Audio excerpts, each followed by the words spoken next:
Dan memang tidak bisa tidak, kita harus kreatif, kata kuncinya kreatif menurut saya. Dan itu tidak bisa bim salah bim, butuh explore, butuh proses yang mungkin jatuh bangun begitu. Ya mungkin bisa cepat, tapi saya sepanjang era pandemi ini tari paling terpuruk. Banyak sekali yang tidak siap gitu, karena kita kan juga nggak berpikir apa yang harus dipersiapkannya juga gitu kan. Aku pribadi, aku sendiri kok sudah pesimis gitu.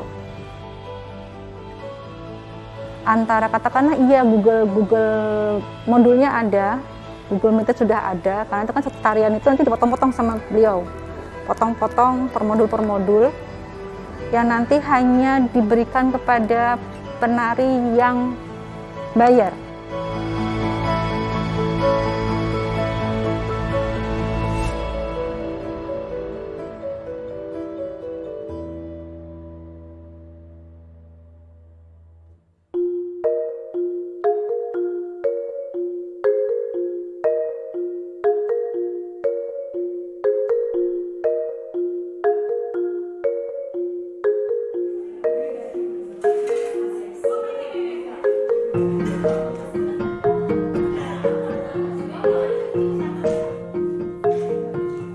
Jadi kalau di sanggar kita nih, itu semuanya tari tradisional Nusantara. Jadi aku mengajarnya semua tari tradisional Nusantara. Dan ada jaipong. Di kelasnya Nyi Ronggeng itu ada khusus dia tari jaipong. Hampir semua tarian kita ajarkan. Jadi per 3 bulan itu 1 tarian, terus 6 bulan itu jadi 2 tarian. Jadi kayak semester, kayak sekolah. Memang kita bikinnya kayak sekolah tari gitu, jadi tetap menggunakan semester seperti itu. Saat pandemi ini muncul, ya banyak ketakutan yang kita rasakan, terutama orang tua ya. Jadi banyak orang tua yang cuti, anaknya tidak masuk sanggar gitu. Even kita sempat kita 3 bulan stop dulu waktu pandemi 2020, tapi setelah Lebaran kita mulai lagi aktif, tapi dengan berkurangnya murid seperti itu. Dan sempat juga kita virtual. Oke, setelah itu ambil tak dan terus kepala tak. Dari sini terus ambil sini gitu ya. Ayo mulai sendiri ya, ceritanya sendiri. 1, 2, 3 ayo mulai. Hap, 1 dari sini. Terus ambil, hap, 2. Iya. Kepala dulu Andin, kepala bareng. Hap, buka. Loncat. Iya. Nanda loncat, jangan lupa. Hap, dari sini tarik, ambil. Kalian semua ya, hafalin ya gerakannya. Oke. Jangan lupa pakai masker semuanya. Dadah, terima kasih. Virtual ini ada anak yang kesulitan, ada yang bisa menangkap apa yang kita ajarkan, ada yang tidak. Ada yang stres, termasuk gurunya, termasuk aku gitu kan, pusing sendiri gitu. Oh my god, I cannot touch, aku nggak bisa benerin, aku jadi gemes sendiri gitu. Dan itu bertahan kita ya 1 bulan ya. Terus after Lebaran ya, setelah itu kita masuk kelas dengan protokol, tetap pakai masker gitu. Dan yang datang itu harus sudah swab antigen dulu aku. Nah itu benar-benar ketat seperti itu. Dan alhamdulillah everything is good, kita sehat semua. Tapi pas pandemi yang kedua ini yang tahun 2021 ini kan ngeri sekali kan ya.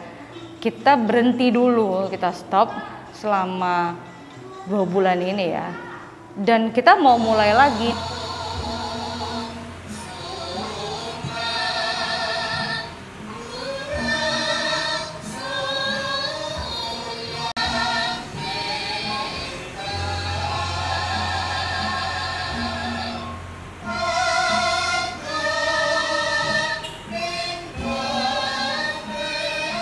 Aku punya Purwokanti itu dari tahun 2013. Awalnya hanya pengen kumpul-kumpul sama teman-teman. Kita selalu dipanggil untuk ada pentas ini ikut yuk gitu. Kita suka ikut sana, ikut sini, ikut sana, ikut sini. Hari gini, kita latihan sendiri yuk. Aku bilang gitu. Panggil guru, pada datang ya. Itu kami bersembilan waktu itu. Tahun 2013. Kami mengambil tari Jawa klasik Surakarta dari ISI Solo. Jadi ada Mangkunegaran, ada Pakualaman gitu. Kalau kami yang alirannya ISI Solo. Sekarang kira-kira ada 75-an lah yang aktif, yang biasa kita ajak pentas itu selalu sekitar 35-an. Bermula dari yang kecil, paling kecil itu SMP kelas 3, sampai yang ibu-ibu usia 56 tahun. Ini joglo ageng kita biasa pakai kalau pas kita lagi mau gladi bersih menuju pentas. Kita semua latihan di sini karena pasti semua penari ada di sini. Kita butuh tempat yang lebih lebar untuk bisa bergerak. Nanti kalau pas kita memang pentas intern di Balai Sarwono, kita akan bisa langsung ke panggung gitu. Di sini latihannya biasanya penuh. Ini segini aja saya penuh gitu waktu itu. Kalau nggak salah waktu itu akhir Februari ya, itu kan mencekam sekali ya Mbak, mencekam sekali. Jadi bulan Maret itu aku bilang libur, gitu. Pokoknya libur karena semua orang pada takut. Even yang sakit ngomong sakit pun takut, gitu. Sekali libur, 2 kali libur, lama-lama kan naik turun tuh, ada reda gitu. Kalau reda kita kumpul lagi, tapi cuma beberapa doang karena memang tidak banyak yang berani untuk datang ke sini, apalagi yang sepuh-sepuh, yang punya orang tua sepuh di rumah, itu gak berani datang ke sini Mbak. Lama-lama, yaudah itu Maret nggak pernah datang, bersama salah satu guru yang memang sudah pernah melakukan pengajaran secara virtual di sekolah, jadi mungkin bisa diterapkan ke sini dengan modulnya dari beliau. Tapi aku menemukan kendala bahwa buat aku pribadi tidak ada energi yang nyetrum kalau kita tidak sama-sama. Jadi pada saat di nari itu ada wiroso, wiroko, wiromo. Rasa, raga, irama kita cuma bisa dirasa dan irama. Iramanya delay.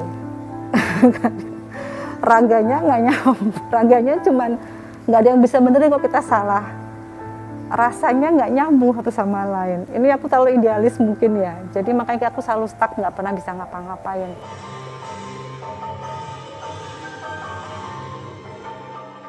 Ya ini peristiwa yang sangat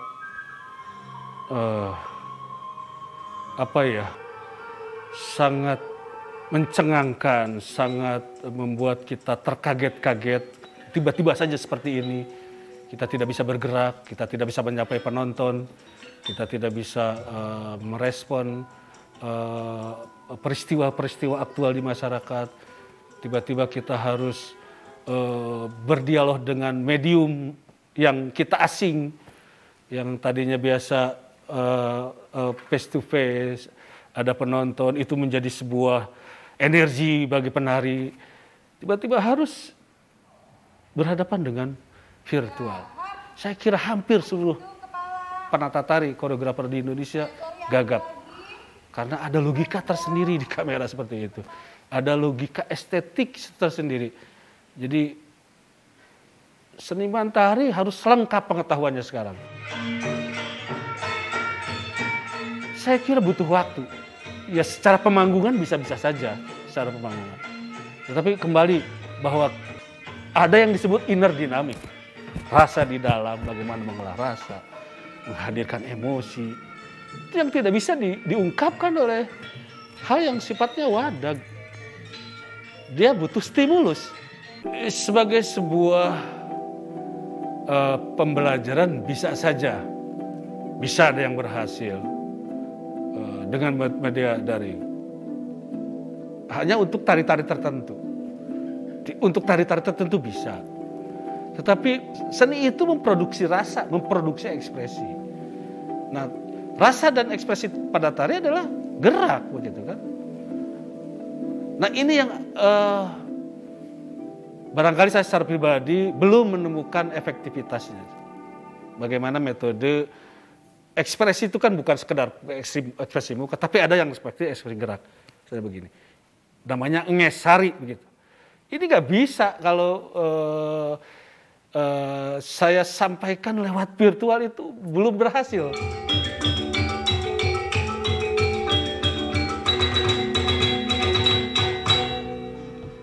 Nah, itu yang agak sulit, bagaimana menghasilkan tari sebagai produk estetik yang memang meaningful gitu, punya kekuatan cita rasa gerak, bahkan cita rasa kultural. 1, 2, 3, 1, 2, 3, 4, 5, 6, 7, 8. Habis itu tarik yang sini, hap kepret, hap 1, 2. Buka tangannya lebar ya, unda bahunya.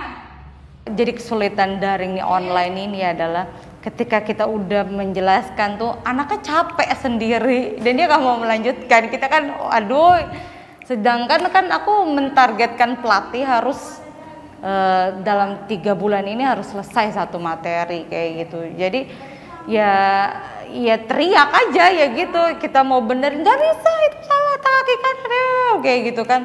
Terus anak murid juga ada yang nangis gitu, dan bahkan tuh ada yang nggak masuk gitu, jadi kita nggak bisa maksain. Hap, goyang ke bawah, turun badannya, kakinya buka, ya. Firzi kemana lo? Ini kok nggak kelihatan ibu guru? Ayo. Di samping itu ada yang cuti karena orang tuanya kena dampak pandemi seperti itu. Mereka benar-benar sampai bilang izin karena tidak punya uang untuk bayaran. Aku bilang ya nggak apa-apa. Aku bilang masuk aja, tidak usah dipikirkan karena kita mengerti situasi seperti ini gitu. Dan ada yang tidak mengerti Zoom juga atau virtual seperti itu orang tuanya. Jadi kadang aku sebagai kepala juga berpikir, aduh kasihan banget ya anak-anaknya ini gitu. Seperti biasa rutin kita berlatih, ada kebiasaan baru. Setiap kita berlatih tetap harus memakai protokol kesehatan, pakai masker, jaga jarak, cuci tangan seperti yang sudah disediakan di sana, ada toilet begitu. Walaupun demikian, tari juga fungsinya kan untuk olahraga, untuk menyehatkan. Sebelum menari itu kalian wajib untuk melakukan olah tubuh, peregangan, sehingga ketika masuk ke sanggar tubuh siap bergerak karena memang sudah melakukan pemanasan. Ya barangkali butuh waktu, barangkali. Ini saya bilang tadi, kita shock dengan situasi seperti ini, dan ya saya tidak mau kalah dengan situasi, saya juga tidak mau diatur oleh situasi, bahkan didikte oleh situasi. Saya harus punya formula bagaimana tari bisa tetap eksis di era seperti ini. Tapi saat ini jujur bukan saya tidak melakukan ekspresi, tetap saya melakukan virtual, daring, bahkan sempat mengadakan webinar tentang ini juga begitu. Tetapi tari sebagai sebuah bentuk identitas kultural, itu kan, tari sebagai bentuk identitas kultural, tari sebagai identitas kesukuan, tari sebagai identitas bahkan keagamaan, ini yang agak, karena tari tidak berdiri sendiri. Tari berideologi, tari juga punya ekspresi yang unik begitu. Yo, coba pilih koreografi yang hanya bisa digerakkan bersama, tidak dengan tunggal. Coba ayo. 1, 2, 3. Menyedihkan, dan saya banyak teman seperti itu, banyak kawan yang di daerah, yang hidupnya dengan peristiwa hajat begitu ya, ada yang nanggap gitu kan, dan tari begitu, karena ruang kita masih seperti itu. Dan saudara-saudara yang memang kurang beruntung begitu ya sekarang tak berdaya, harus saya katakan seperti itu. Mereka tidak mampu untuk mengembangkan diri, apalagi bicara tentang teknologi. Handphone saja mereka masih susah terkoneksi dengan jaringan internet begitu kan, rata-rata di kampung-kampung gitu, dan ya situasinya sangat mengkhawatirkan begitu. Bisa kita latihan di sini, wah rame, baru datang apa, Jawanya keluar semua orang-orang. Piye apa segala macam di sini.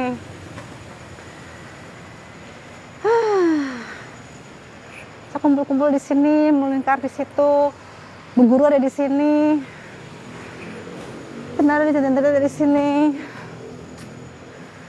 Dari pagi sampai sore, sampai disamperin mas suamiku, ibu masih lama, gitu.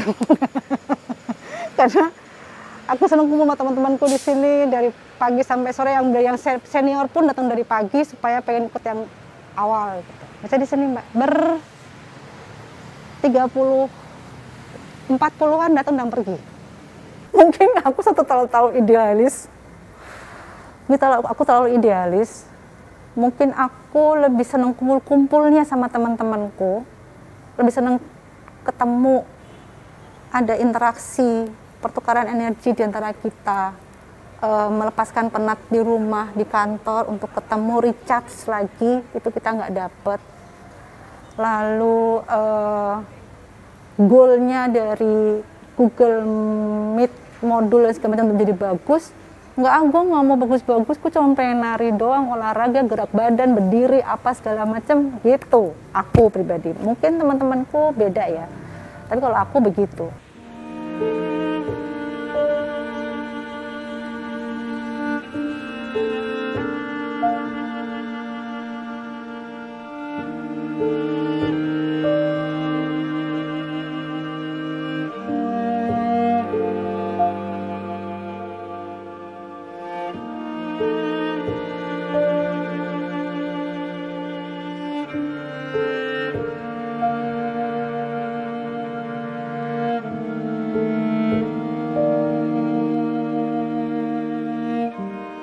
Pernah sekali pada kita kumpul-kumpul itu kita ngobrol, daripada kita cuma ngobrol doang, yuk nari yuk gitu.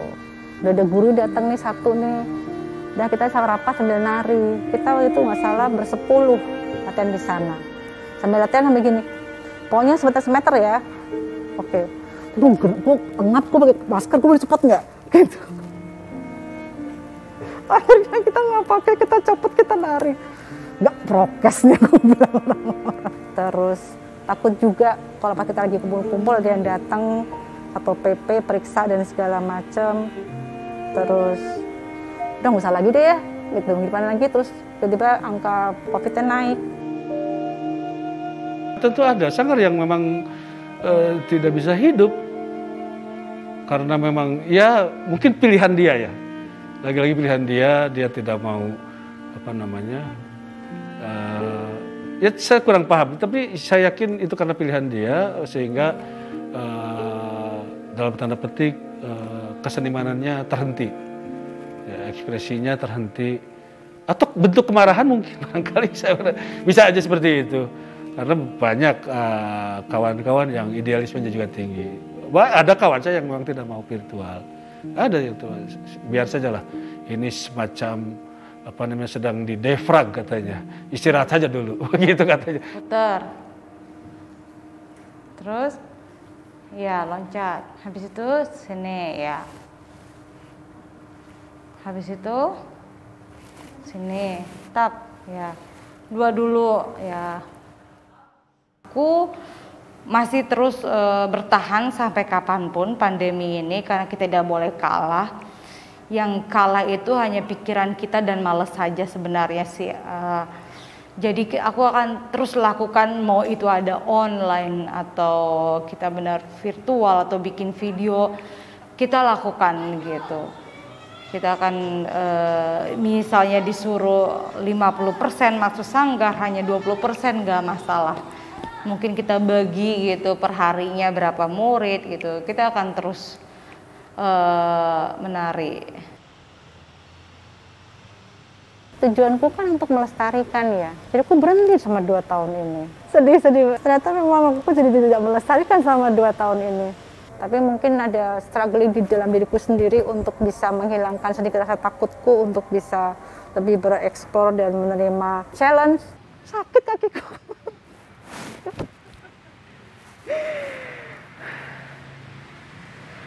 Ternyata sakit kakiku ya. Hap. Ya.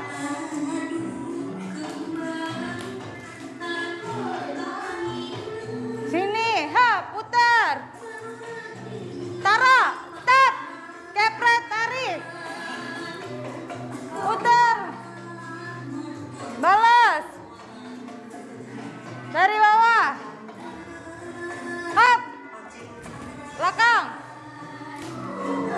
Hanya di atas lagi. Nah, kalau aku berharap tidak aku sendiri, tapi semua generasi penerus, khususnya para penari ya, baik yang dia sekolah atau jurusan tari atau tidak gitu. Aku berharap mereka terus sama konsen dengan aku.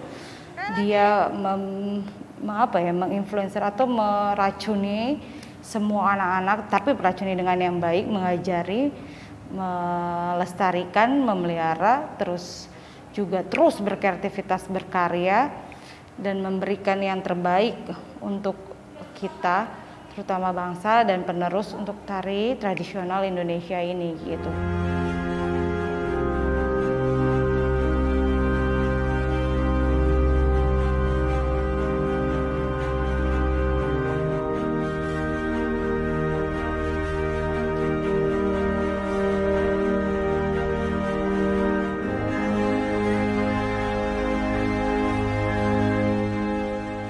Kalau saya sangat yakin manusia secara fitrah adalah makhluk yang mengkonsumsi estetik, mengkonsumsi ekspresi. Dia butuh ekspresi, dia butuh keindahan. Nah, tari itu kebetulan medium ekspresinya gerak. Dan itu kata kuncinya, bahwa hidup itu terus bergerak. Mana bisa diam? Persoalan bergerak secara landai atau secara ekstrim, yang penting bergerak begitu.